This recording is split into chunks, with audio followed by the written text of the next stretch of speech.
And hello, everyone. Yes, I'm Norma Levy, and I'm New Plaza's president. We are a not-for-profit community of film lovers. Today, Gary Palmucci, our curator, has chosen a wonderfully suspenseful 1955 film called The Big Combo. Gary will be joined today by our wonderful film historian, Max Alvarez, who I suspect most of you know by now. And there will be a special guest later on that I know you'll enjoy. So thank you for coming. And Gary, please begin. Well,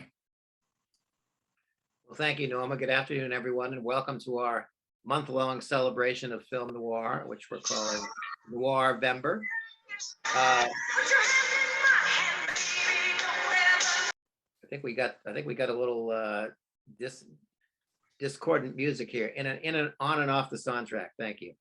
As far as Noir-vember is concerned, I first became aware of today's director Joseph H. Lewis in the mid-70s after reading about his 1949 classic film Gun Crazy, which some of you may be familiar with, which in my college film society back then, we programmed as a second feature with Taxi Driver. It had been very influential on Scorsese's film.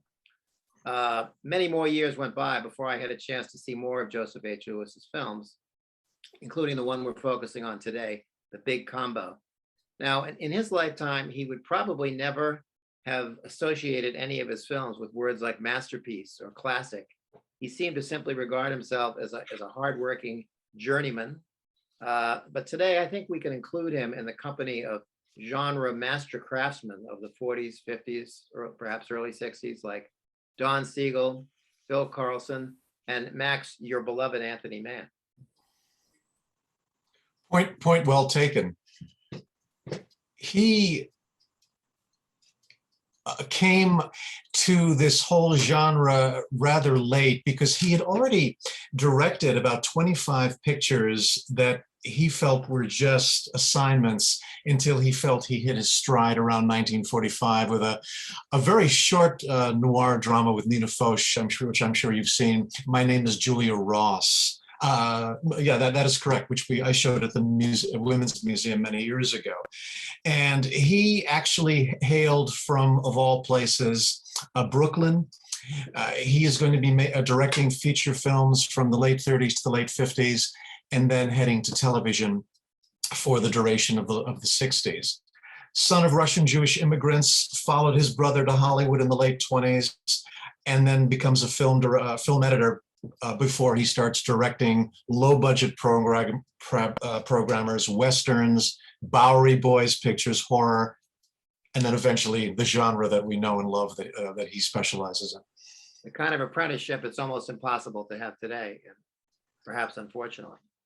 It's true, because the studios were the film schools. They were the universities. You literally were an apprentice. You started out in, sweeping up the film scraps in the cutting room. Then you became an editor, and then maybe you got a chance to direct a short subject for the studio, and then they moved you up. But that is an apprenticeship that would not be possible today. And as usual, it was the French who were among Lewis's, one of his earliest champions in the 1950s. He was among those American genre directors whose work stood out among other studio directors. Now, there's one of those motifs that keeps running through our programs here, Max, and your special presentations. The blacklist. We have a blacklisted screenwriter credited today. Here's the thing. It's yes and no, because we have this. I love how it's The Big Combo by Philip Yordan. Philip Yordan, something of a mystery.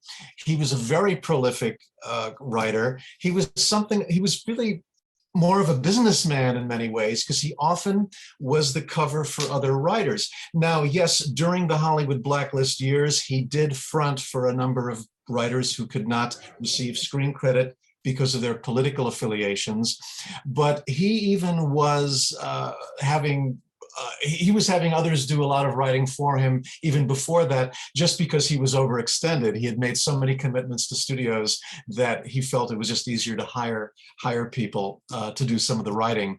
Now, that's a He very came- unusual credit, pardon me, Max, for that time too, right? A screenwriter, the big combo by Philip Jordan. I mean, Yes. we know Network by Patty Chayefsky. That's something that doesn't, we don't bat an eyelash at that, but this seems quite unusual. Very, very unusual for a Hollywood picture, absolutely.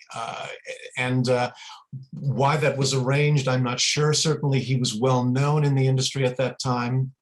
He had scripted the Joseph Mankiewicz film House of Strangers. He wrote the script for William Wyler's film adaptation of Detective Story, and then he had these rather quirky genre pictures.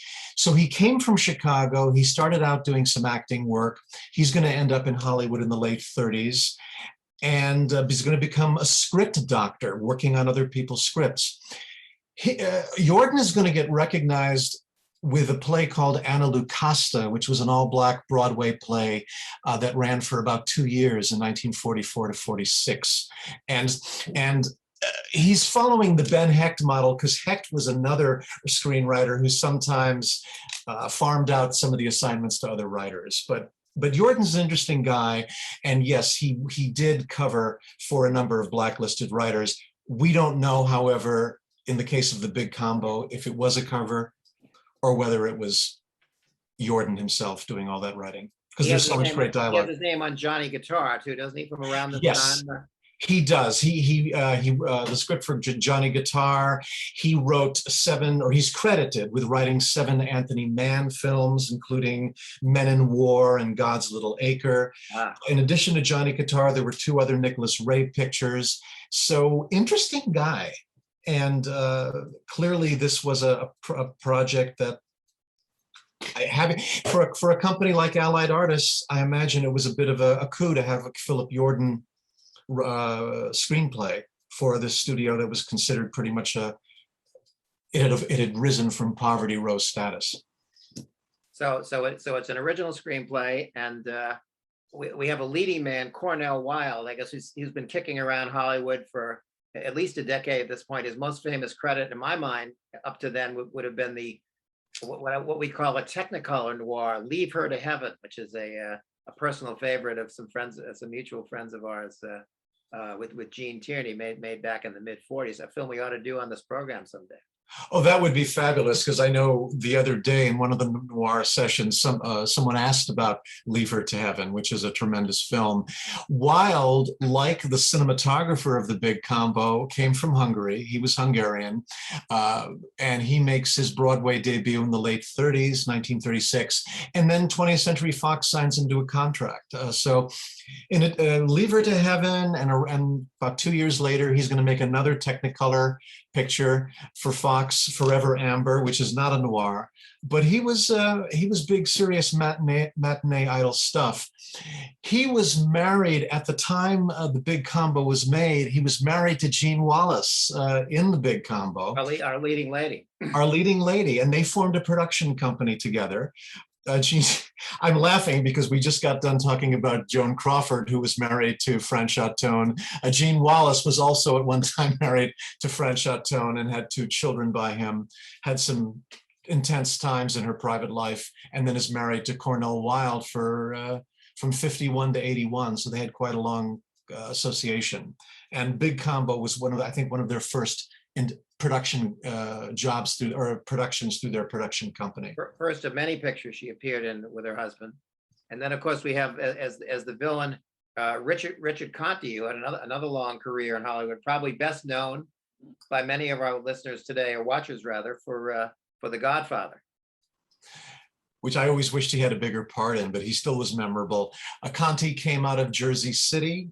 Elia Kazan had got him a spot in the Neighborhood Playhouse back in the 1930s. And then Conti is going to appear in films in 1939. And like Cornell Wilde, will end up at 20th Century Fox. And it's just his filmography. It's a a textbook of genre pictures, including Robert Siodmak's Cry of the City, Henry Hathaway's 13 Rue Madeleine and Call Northside 777, Jules Dassin's Thieves Highway, Otto Preminger's Whirlpool.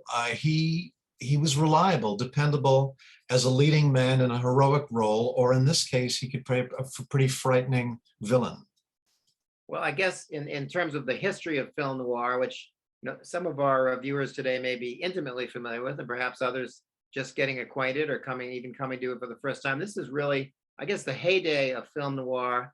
My guess is roughly like 1945 to 58, roughly, and I think we're kind of coming to the end of the cycle with a film like the Big Combo, and of course, as Dan is going to explain to us in some detail very soon, shot by one of the master cinematographers of the form, John Alton, and who did a couple of color noirs as well, which Dan may mention when the time comes.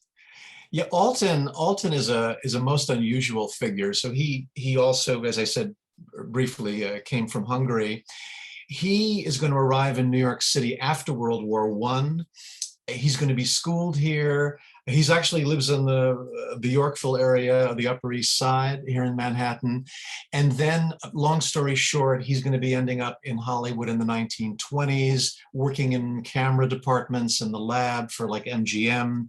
He's going to be doing work, supervising production for the studios or laboratory work overseas. And spends time in Argentina in the 30s photographing films, and then ends up back in Hollywood before World War II. And that's where he's going to be finally hitting his stride in these atmospheric thrillers by the 1940s. Although, as I'm sure you know, Gary, he has this weird little break at MGM for a while. He shoots portions of An American in Paris, and he shoots Tea and Sympathy for Vincent Minnelli, the same year that he made this low-budget noir for Joseph H. Lewis. And he wrote what was probably one of the first books about the art of cinematography, which I know you have. Were you actually there with me, Max, back in 1994? Alton, who lived quite a long life and lived to talk about his films in 1994, excuse me, at the Museum of the Moving Image in Astoria. I believe your brother Louis, who's also a world-class film buff, was there. Were you at that?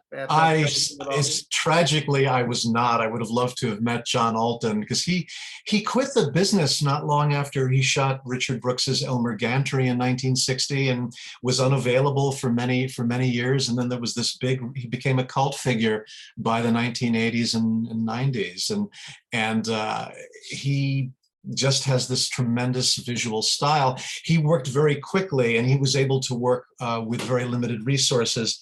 A lot of cinematographers in Hollywood hated his book, Painting with Light, which came out in the 40s, because he gave away so many secrets, little tricks they did to achieve certain lighting effects when you didn't have a lot of money. It's a fabulous book to read, Painting with Light.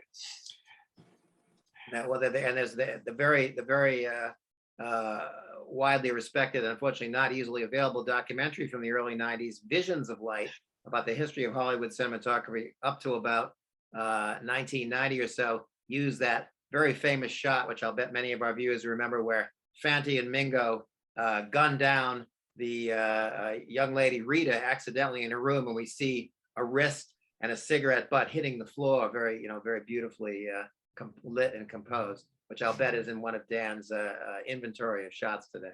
Yeah, there are just so many exquisite visuals here, and I thought before we get to Dan, a little bit of a backgrounder, since I don't have a trailer for this film today. It's very hard to locate. There's a wonderful edition. What's that? First on this program, exactly. There's a wonderful edition of The Big Combo on Olive Films DVD, but they don't have a trailer on it. There was nothing on YouTube. So what I thought I would just briefly share with people is the marketing of the film. We can start with Allied Artists, the film company. Allied Artists was the new moniker for the old Monogram Pictures. Monogram was we considered the Poverty Row studio that did a lot of low budget Bowery Boys pictures and some of the cheaper Charlie Chan movies that were designed for small town double features and so on. They wanted to class up their image by the 40s and into the 50s, and so Allied Artists became the new name for it. Now, officially, this film cost $500,000. I suspect it was made for less than that. But this gives us deeply suspect that. Yes, exactly. And so this is how these were not sold as art movies, as you can see. They were sold as circus sideshow attractions. We have an original poster for the film on the left there.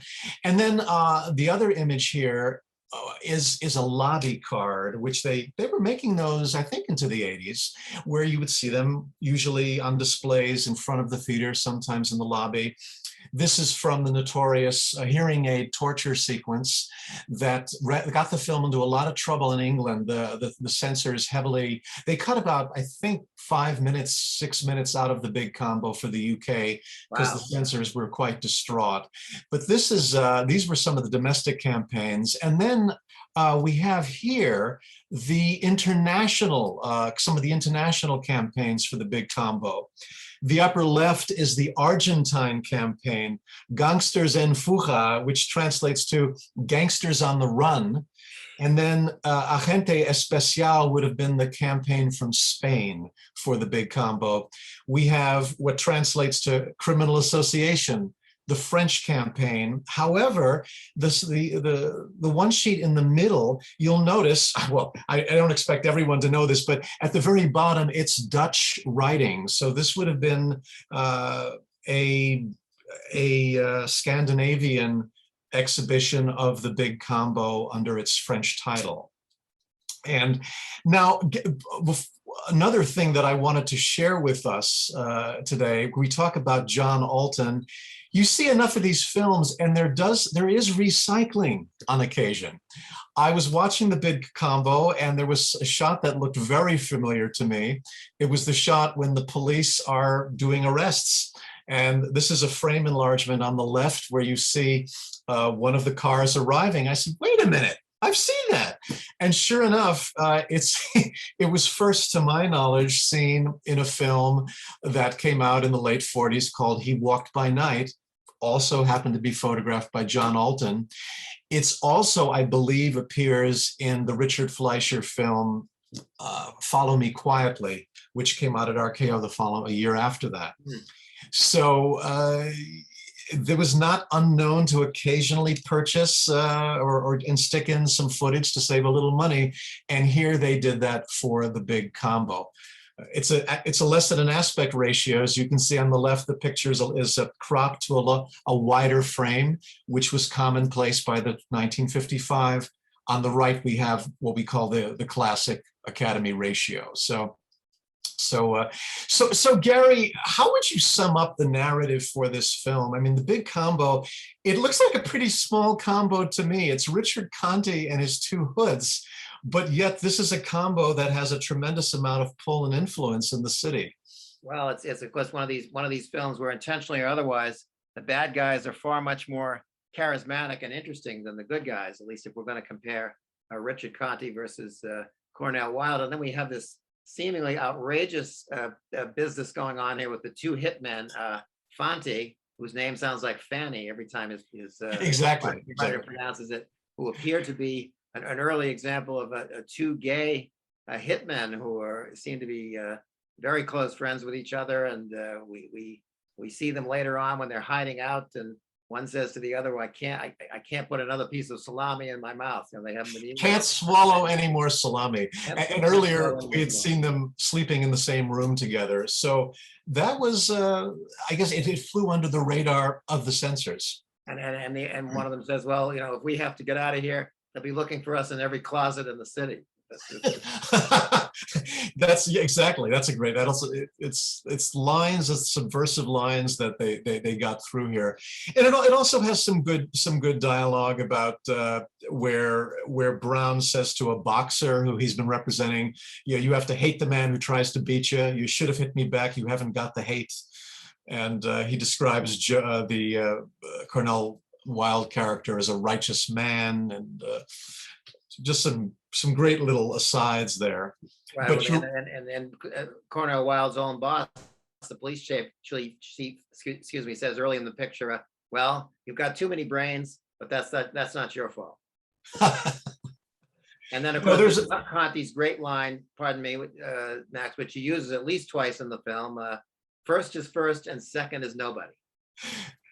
exactly, and he says, or when he gets arrested, he says to Colonel Wilde's a diamond, book me small change. You know, just these little asides, and it's particularly impactful after he gives the two hitmen that surprise box containing the grenade and the dynamite.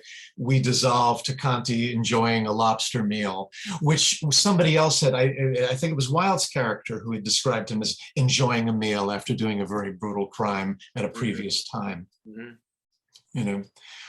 Well, I thought this might be a good time to get a sense of the sense of the visual looks of the big combo. At this point, we'd like to turn the megaphone over to Daniel Cahill, regular at New Plaza Cinema. He's taught film at the New York Film Academy, and he is a filmmaker for quite a while. So filmmaker Dan Cahill, welcome back. We'd love to hear more about the look of the big combo. Dan's been looking forward to this one for a while, I suspect. Oh yeah, oh yeah. In fact, I just want to show you that Max and I belong to the same book club. And I would like to quote something from the contemporary cinematographer, John Bailey, who has a foreword in this marvelous book. And he says that long before Gordon Willis was anointed with the title, that Alton was known as the Prince of Darkness.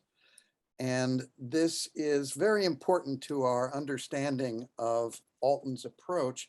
I just want to say, although we're going to talk about a black and white film, Max mentioned that he worked on An American in Paris. He was responsible for the famous ballet sequence in that film. He photographed it, apparently the only thing he photographed. And for that, he shared an Oscar with a gentleman named Gilks, who did the rest of the photography. So he is chiefly known and remembered as a black and white guy, but he has done plenty of other stuff. And now I'm going to try and get my PowerPoint up and running. I think. I don't know what went wrong. Let me try that one more time.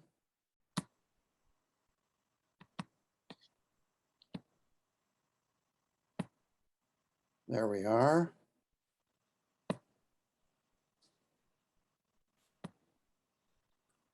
So here we have the main title, once again with Philip Jordan's wonderful credit on the title card. And I just want to note that Mr. Alton has a title all by himself, and the letters ASC, which normally succeeded his name, are not there. This is the American Society of Cinematographers, what is thought of as an honorary professional organization, not a union. He had resigned from them, not once, but twice in his career. And he's apparently a little touchy about certain things that happen, but let's move on. One thing I'm going to talk about here is something that we don't often discuss in terms of directing, but it's what is known as blocking the actors, or finding where they're going to be in the frame. Some people might think of it as choreography, but it's a vital part of directing in a film.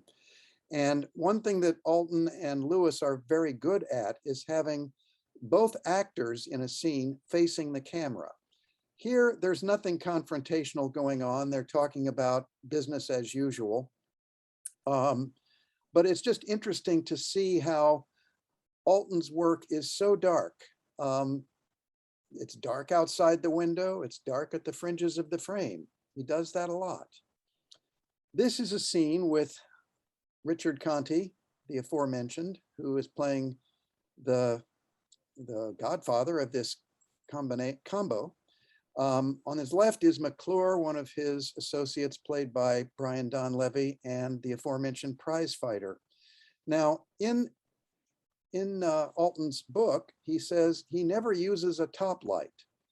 Well, that's a bit of an exaggeration, but this is an interesting example.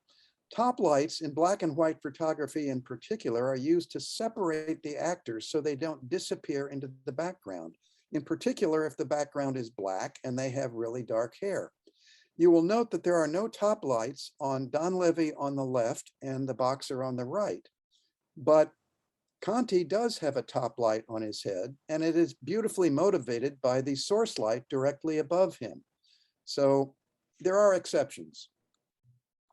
This is another shot with a top light, but it's very expressive.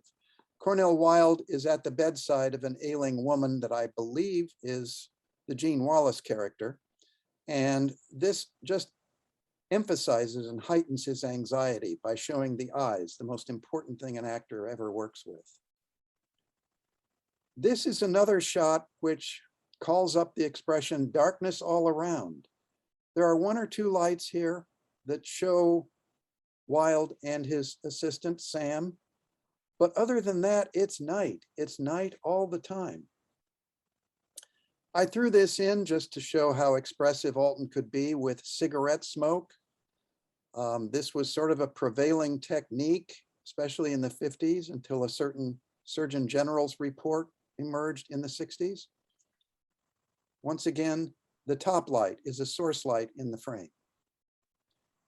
Here we have the famous instance, and people who have always hated jazz, not me, will be thrilled to see that someone finally got around to using a jazz drum solo to torture someone.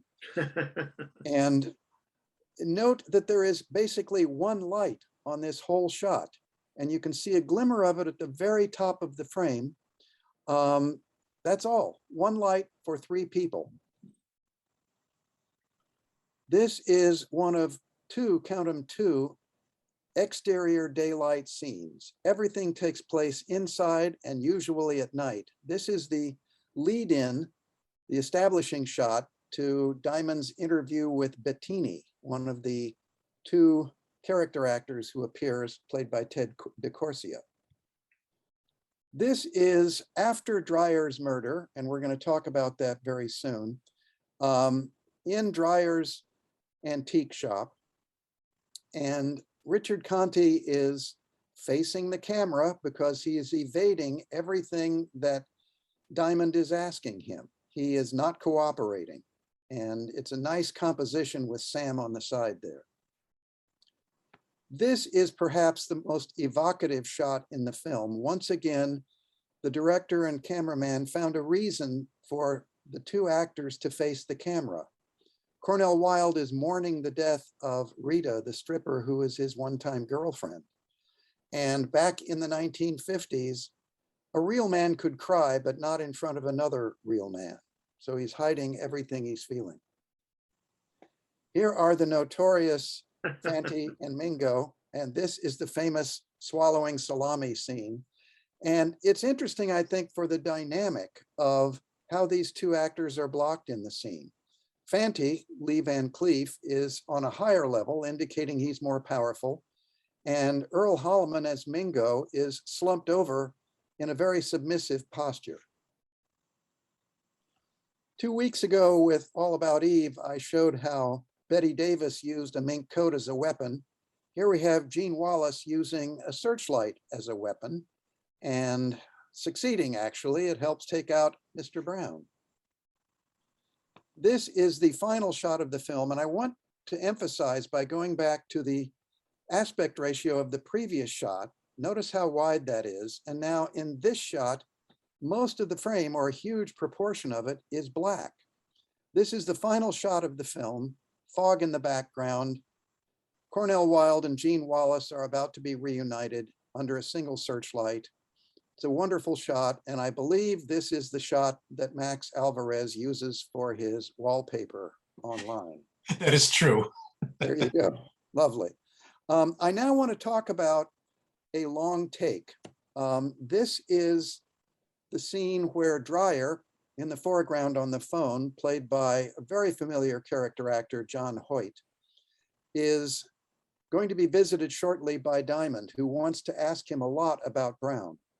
Diamond eventually in this frame can be seen emerging from outside in the background.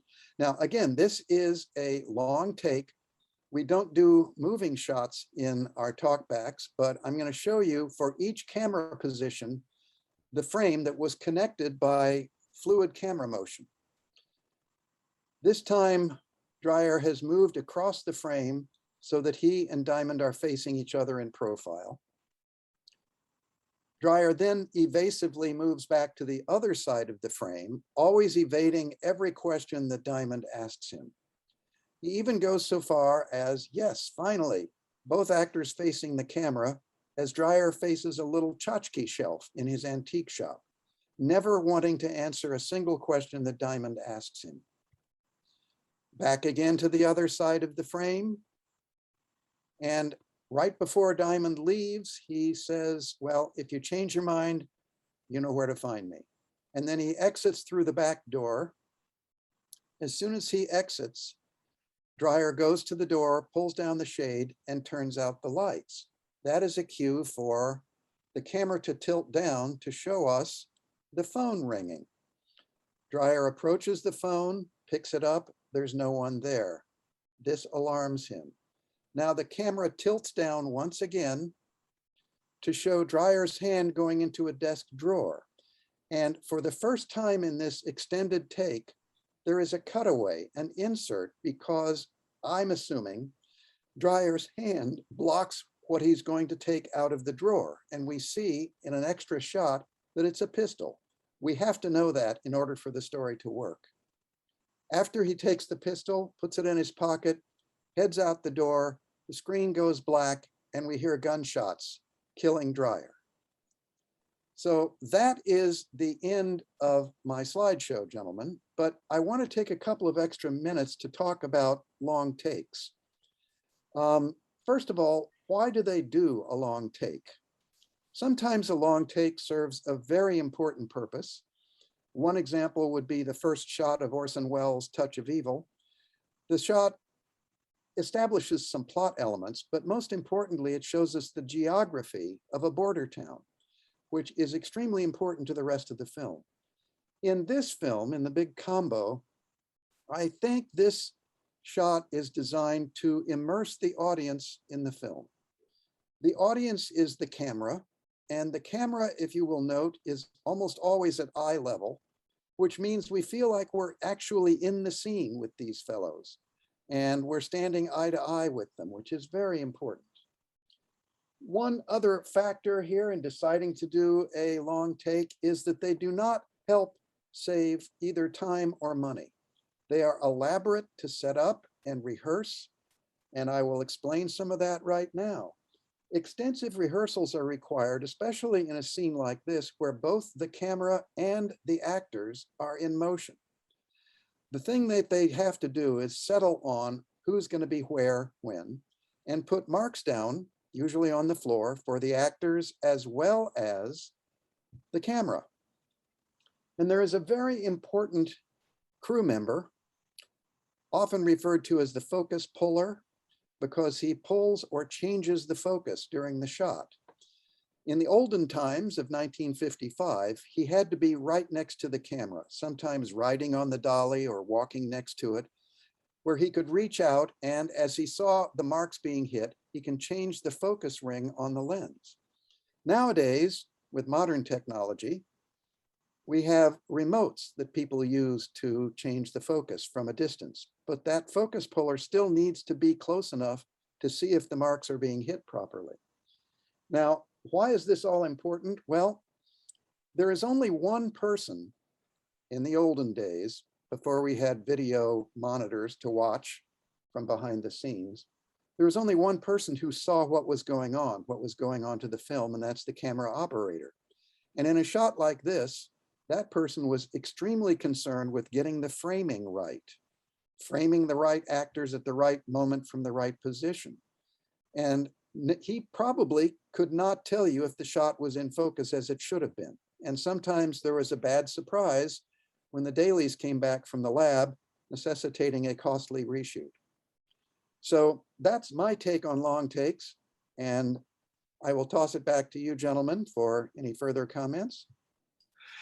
Dan, that was phenomenal. That was really fantastic. And what an outstanding tutorial on how the long take works. I was getting heart palpitations when you were talking about the focus puller walking by the camera to making sure. I would not do well in that job with all that pressure. That tells you about the technical ingenuity that goes on behind the scenes. Question for you, Dan. The version of the big combo you got those frame captures from, what version was that? What was that, the Olive Films No, edition? it's another DVD. It's across the room. No. Only it's interesting because yours it's the correct square ratio, whereas the version that I showed a capture from was 185, which cut off information. This is another important point that comes up, and it was something I always could never quite get my head wrapped around in the world of film distribution, where now the IMDb puts it this way, and Dan, you can correct it if this is not the correct way to say it. It says the negative of the film is shot in the old square Academy ratio, 1:3:3 or 1:3:7. This seems to be the modern terminology, but then the theatrical presentation ratio is 1:8:5, which is sort of the standard non-ultra wide screen format that we're familiar with, and started to come into effect in the mid-50s. Which, yeah, I agree with everything you're saying. And I think it's a question of the studios deciding, well, we want to look a little more modern, so let's just trim off the top and bottom of the frame, which makes it as wide as it has to be. I don't think they found extra imagery, I should say, to widen the frame and still keep the height the same. So it's another reason why directors and cinematographers often feel slightly abused by the way their films are distributed. The traditional way that DPs would be annoyed was when their movies went to drive-ins and they started screening the film at dusk before it was completely dark, and their work would not be seen properly as it should be in a dark room. Nothing changes because now they turn on the lights in the theater during the end credits, or if you're seeing something on streaming, they'll reduce the picture as the credits, so the last scene is running. It's a thing. That's great stuff. And if people want to find out more about let's see, director, in this case, director Joseph H. Lewis, some other noirs that are worth seeing that he did in the 40s, for example, are So Dark the Night, The Undercover Man, with film that, of course, Gary mentioned, Gun Crazy, A Lady Without Passport, and we had a film he made called Cry of the Hunted 2 years earlier, where Richard Conti actually played a cop. He was the good guy. So Lewis is always a reliable and and I think it's fascinating very important, excuse me, Dan, that you brought up this notion about long takes not necessarily being an economy move or a way of speeding up production in such a way, and that these focus pullers almost had to be virtuoso athletes of some kind, to keep the shot in focus. But that's so true, and the fact that it's important that you differentiated the extensive take situation, because if you see some of the lower budgeted so-called B pictures sometimes in the 40s that were done very quickly, there will be static scenes where the camera's just sitting there as people are coming out and talking to each other. And yes, that's definitely done for economic reasons, because we don't have time to do a lot of different camera setups. But what you were describing, that took time and effort. That was not an easy shot to accomplish. Well, in particular, the opening shot of Touch of Evil, which we all have looked at dozens of times, they had so much time rehearsing it that they couldn't get a good take until dawn was coming up in the background. And you can see there's a faint glimmer of dawn in the background there. So these are not easy shots to execute if you have a moving camera at the same time. Take a look at the opening shot of Robert Altman's The Player. That is just a ballet. And throughout the whole shot, Fred Ward is commenting on long takes in movies. It's just, right. It's a Everything these days is cut, cut, cut. Yes, yes. In December at the film craft thing that New Plaza, the course that we're doing for New Plaza, I have a session called The Camera Dances where I'll talk more about extended takes because, but this is just a phenomenal way to begin. One thing, I just wanted to interject something, referring back to your Noir lecture, which I saw on Wednesday. The bonus was the Joseph H. Lewis long take of the robbery scene. I assume you did the same thing on Thursday. I was just thinking of that also. And I just want to refer you, you probably know that Eddie Muller has written a book about gun crazy. And in it, there is a photograph of the car that they used for that take. And it's very small. I would have tried to show it here, but it's way too small for how interesting that picture is. But I would refer everybody who is enamored of this kind of technology to take a look at Eddie's book. And also then definitely see Joseph Lewis's Gun Crazy, which is just a spectacular film from that era. And not just for long takes. It's a really interesting story, well acted and kind of out of kilter. People are not normal. As the big combo is too, because it's you're kind of wondering, okay, Cornell Wilde's character, he's obsessed with the Jean Wallace character. I mean, she's a little dull compared to the Rita character, who's got a lot more personality. And I'm sure I'm not alone in being disappointed that the Rita character was dispensed with early in the narrative. I think she was really fascinating. I agree. She has a stylish demise, at least visually. Definitely stunning visual demise. Perhaps this might be a good time to start taking questions or thoughts from our audiences. And I know Laurie can assist us with that. And then we'll be hearing more about upcoming programs. Hi, But I know, so if anyone has any questions, please raise your hand using the reaction button. First question is from Marianne. If you could unmute and start your video. Yeah, I had two questions. What's the big combo title? Where does it come from? And my second question was about, you didn't talk too much about the jazz music, and it plays a big role in, I think, and not always easy in this movie. So can you talk about it? great questions, Marianne. So starting with the title, it's abbreviation of the big combination. The combination being it's the syndicate operation that Conti is a part of. It's this combination, a group of illegal enterprises that is operating on it with business-like efficiency. One of the working titles for the film apparently was The Big Combination. I think that's the title Cornell Wilde wanted, and Gene Wallace said, well, wait a minute, why don't we just call it the big Combo?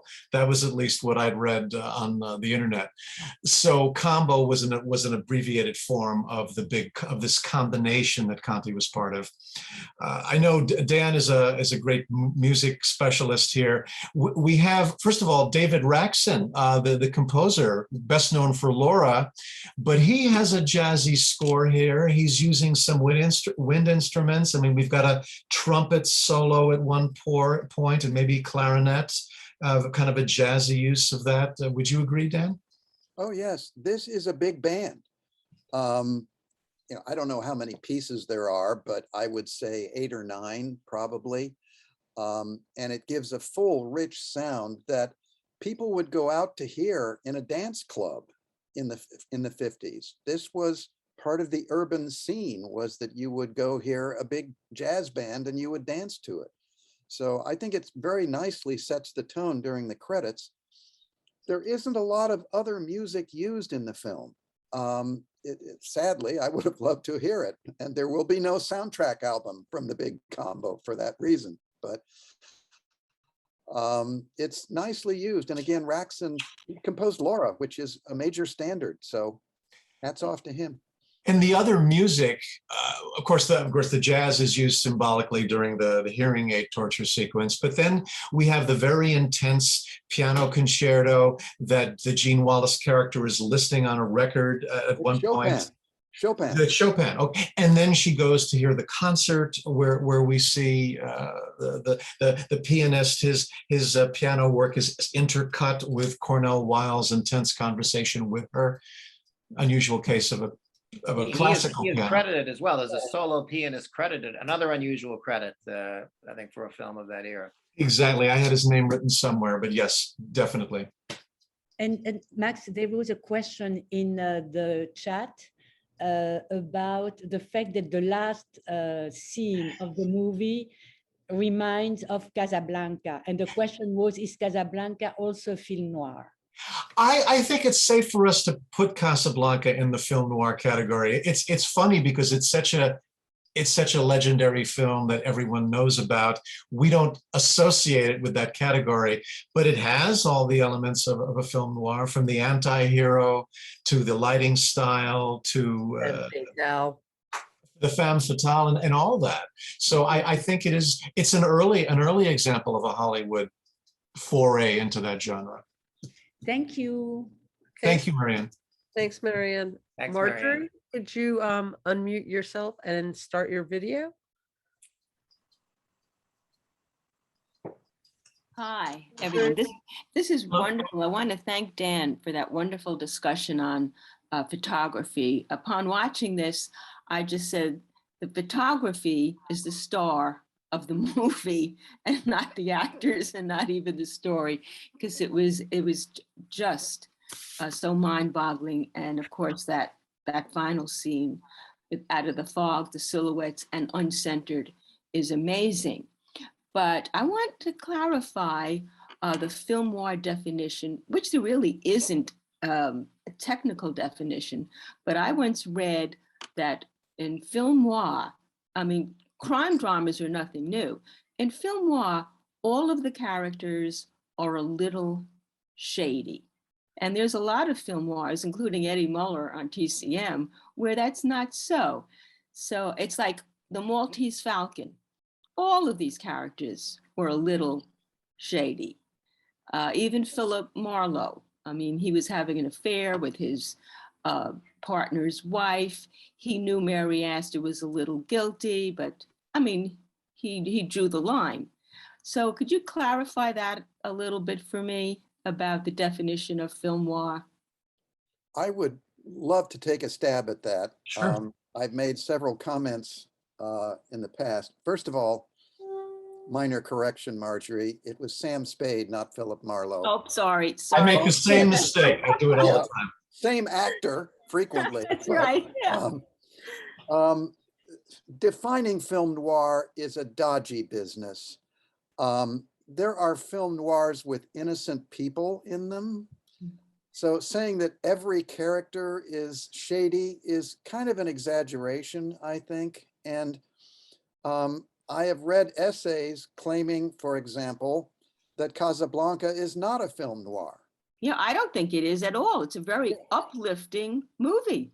I didn't see that at all. But keep in mind, the film noirs usually have happy endings. Even there's all this shady stuff. Usually things tend to work out at the end. I'm just putting that out there. No, that's the bad valid. guys And get punished, but yeah. my point is, let's all sit back and enjoy the big tent of these films and not get down into the weeds about whether or not it meets the noir definition. They're all wonderful in their own ways. And maybe just calling them crime films, as Max did with the title of his book, that might help, but they're just some of the best movies we have. And I'd rather not get too picky about it. That's me. Thank you. I agree. What you call it, the movie is what's important and not, the genre. Okay, thank you so much. It helped. Thank you, Marjorie. I wanted to there was one question in chat that is worthy, because when I looked at it again, I noticed the same thing. Someone wrote, is there any significance to the point that Brown is a former prison guard? I didn't pick up on that the first viewing, and I caught it the second time. They just slipped it in there. And that is a fascinating bit of irony. I don't know what to make of it, but it's certainly unusual that the villain started out as a prison guard. But Well, for anyone who reads the front pages, especially the reportage coming out of Rikers Island, oh yeah, there is a certain element of cruelty among prison guards, prison camp guards, concentration camp guards, that goes beyond the necessary need to control a prisoner. And that kind of sets up Brown. He's not a nice man, and he seems to enjoy inflicting pain. Well stated, Dan. Yeah, I don't want the prison corrections department to come after me, but there is an element of that we all have seen, not just in movies, but in real life as well. Absolutely. Played with insatiable relish by Mr. Conti. Yes. You know, and also his name is Mr. Brown. I kept thinking of Reservoir Dogs, Mr. Brown and Mr. Green, and I wonder if Quentin got any inspiration from that. Claudine, you have your hand up. You want to? There you go. Hi, Claudine. Hi, everyone. You just answered my question.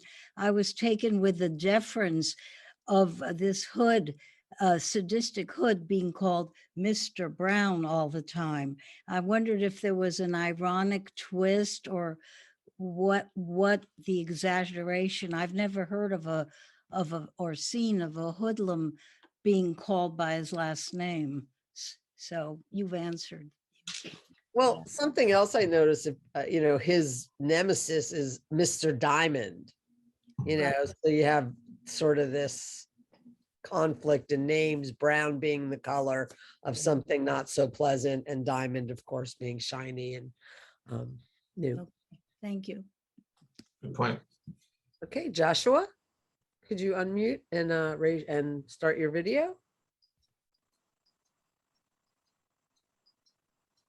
Hi, Joshua. Okay. How are you? Hello? I just have a comment rather than a question. In addition to being drawn to these programs because they're so enjoyable, I learned so darn much. And this particular program with regard to the long shot, and Dan, your explanation was really something else. I really learned a lot, and it's going to affect how I look at any film in the future.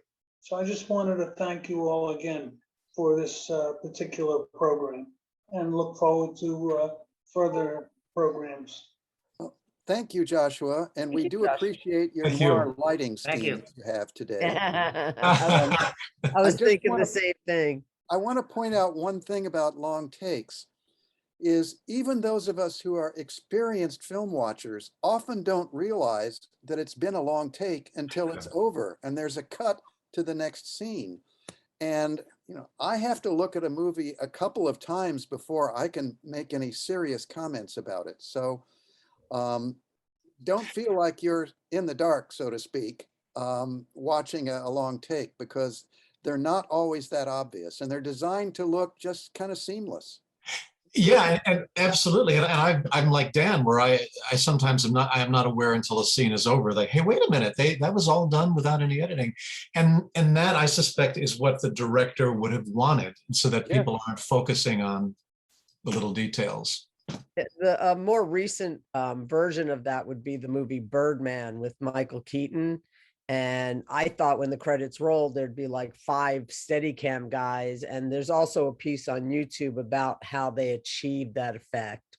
It's very fascinating. But if you like that kind of technique, it's used extensively in that movie. Definitely. Hey, Joshua, thank you. Janice, that's so far, Janice is the last one. If anyone else has questions, please use your reaction button. Okay, so we have 2 more questions. Janice, would you like to unmute and start your video, please? Hi, Janice. Hello. I was fascinated by this film. I absolutely adore black and white, whatever it is. And these long takes absolutely thrill me because I find I'm not thinking about anything else at all. I'm just concentrating on what's happening. And when the camera moves, then I find I start thinking, oh, the camera moved to something else. And the director is thinking about something else. I found this very, very, very enlightening and delightful. I love the early scenes where the camera seemed to be behind the Venetian blinds. And the stripes of the Venetian blinds were on the 2 characters discussing basically who they were going to kill next. It seemed that the light moved from one side of the room to the other side of the room. And I thought, well, that didn't really happen, but all right, I'll go along with it. I, I love picking up mistakes, but maybe it wasn't a mistake. Maybe it was just to confuse the people in the movie.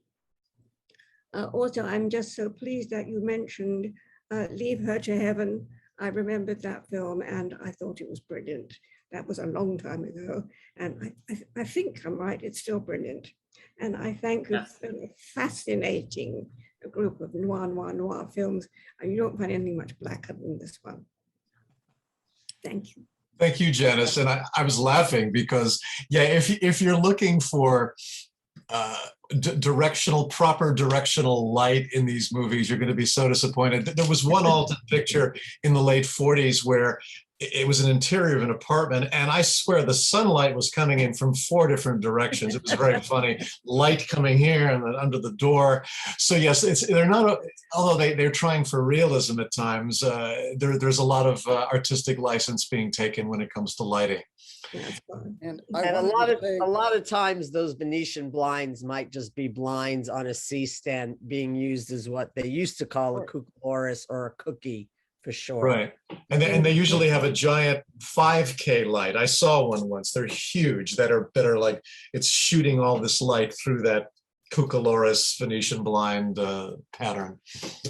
I just want to say, Janice, I think you're going to be very happy this holiday season. If you look at today's New York Times Arts and Leisure section, there is a one-page article about how black and white is coming back. Yes. Specifically in a new film of Macbeth by Joel Cohen and a film called Belfast by Kenneth Branagh. Also Passing is going to be black and white as well. It's a very black and white, it's a very black situation. And also large sections of the French Dispatch. Well, they're in black and white, and they shot it with color stock, and then it was, conformed to black and white photography, especially the first of the 3 narratives are mostly it's in black and white. Can't wait to see them. Mm-hmm. Thank you. Thank you, Janice. Janice. Lee, could you unmute yourself and start your video, please? Well, I have to say, my questions, you guys are so heady for me, and I learned so much, and it doesn't quite stick yet. So I sometimes go back and watch the recording because I go to a movie to escape and get into whatever's going on there. So yesterday I watched The Big Combo at midnight. And I gotta say, I don't know if I missed things because I might have napped, or if I just was so involved in what was going on, because I do, Laura, without a doubt, is my favorite film noir. I love that film. I could watch it 100 times. But my question is, I love the scene. I was awake when she was using the spotlight to spot Mr. Brown. But what was that? Where did that spotlight come from? It was on the car. That's to the vehicle, to the car. But was it a police car? Was it just a regular old car? I mean, you don't see spotlights on cars like that. Well, in the cars of that vintage, as I recall, not that I remember them when they were new, but a lot of the headlights could be manipulated and moved around on some of them. Wow. And this was a case of that. Yeah, wasn't Orson Welles' father kind of made his fortune manufacturing that particular component of cars of that period? I think that sounds familiar. I'll have to double check that. But we had a 1955 Pontiac, and it did not have that spotlight on it. Sorry. Thank you so much, and thanks to everybody who comes in there and gives us all this stuff that just makes movies absolutely better. And the gentleman who said he'll never see a movie again the same way, he's absolutely right. I don't look at movies the same way now. So thank you all. Thank you, Lee. Thank you, Lee. I guess finally, my comments would be on, this is an intense movie. Even for 1955, and when we were first, my wife and I were watching it, the response was, wow, that was a violent film. Even though there's not a lot of physical violence, there's a lot of mental violence, or the camera is not always showing us things, but you come away with a tremendous feeling of intensity from it. All right, well, thank you everyone so much for coming. We have people from all over the world here today. So thank you for showing up on your Sunday. And I'd like to turn it over now to Sean Moore. Thank you, everyone. Yeah, thanks, Lori. Thanks, you guys. Gary, thank you for picking this one. You know, one of the things I love about what we do is every once in a while we have a movie that most people haven't seen, and it's such a good movie. And I think this is one of those that a lot of people just hadn't seen and don't know just what a high quality film it was. And Max, it was intense. I actually had to fast forward through the earphone, whatever torture. I just couldn't even watch that. So that was crazy. But look forward to more of this in November, more film noir, and I hope that everyone can join us. And I'm just going to rattle off some of the dates. So not film noir, but our next film craft session, and you can sign up for an individual session, is this the Tuesday, the 16th of November, and it's on the process of screenwriting. And I think you'll find that fascinating. But then for more film noir, we've got 2 lectures, the same lecture twice. Again, we tried an afternoon and an evening. We're seeing how it works and if people are interested in evening programs and checking that out. And so we've got our friend Stephen C. Smith is going to be doing a lecture on Murder for Sale, James M. Cain and Raymond Chandler in Hollywood. And that should be really fascinating. And that's going to be on Wednesday, the 17th at 3:30 p.m. Eastern Time, as well as Thursday, the 18th at 6:30 p.m. And then on Sunday, the 21st, we're going to be discussing an ever popular that many of us have seen, but it will be great to discuss it because there's so many facets to talk about from film noir, and that's Double Indemnity. So we're looking forward to all of that. The rest of November is going to be great too. And thanks, everyone. Hope to see you soon. Thank you, Sean, Gary, Dan, everyone. Thank you, Sean. See you Thank soon. you, everyone. Just See a you next time. reminder, See you next time, folks. the recording of this will be posted on the New Plaza Cinema site. So thank you.